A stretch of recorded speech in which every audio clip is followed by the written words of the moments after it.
বিয়ে আমি করবো, কিন্তু আমার বাপ ভাড়া পড়ায় কুরবানি, ওই কুরবানির বাদে যদি কোনো কিছু করা যায় তাহলে তুমি আমার করে দাও। চাচা আমার কোনো কিছু লাগবে না, আমার ওই শ্বশুর বাড়িতে সুযোগটা ওই ওই যে ওই পাড়ার ওই কাশেমের পলিয়ে বেরোলো না, ওরা আমার একটা লাল মোটর সাইকেল দেবে, আর শুধু আমার বউ আমার একটু ভাত রেঞ্জে দেবে, এই হচ্ছে তার কাজ। কিন্তু আমার বাপ কুরবানি, ওই কুরবানির বাদে যদি কিছু করা যায় তাহলে আমার করে দাও।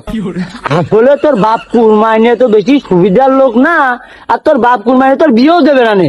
যাই হোক, তোর কুরবানি বাদে আমি তোর বিয়ে দেওয়ার ব্যবস্থা করতেছি, আর কুরবানি যাতে টাইট হয় এরকম একটা মেয়ে তোর আমি আইনে দিবা না, তুই টেনশন করিস না। বিশ্বাস আছে তোমার প্রতি, আমার অগাধ বিশ্বাস আছে, আমি জানি। এই যে টাকার কথা করতে তোমার কাছে চাই, রিজাউল তার কাছে চাই। ভাইছে এ টাকা দেখতেছে, আমি নিজের কানে শুনতে পারিছি, দেখাইছে টাকাটা তাহলে আমি পকেটের মধ্যে ঢুকে রাখি। টাকাটা তোমার পকেটে যাচ্ছে আমিও জানি, টাকা যদি পকেটে ভরলে 500 টাকায় টাইম তোমার 5 দিন, এর মধ্যে যদি তুমি আমার কাজটা করাই দিতে পারো ভালোই, তাহলে মনে করো এরাম 5 খান নোট আরো তোমার পকেটে যাবে।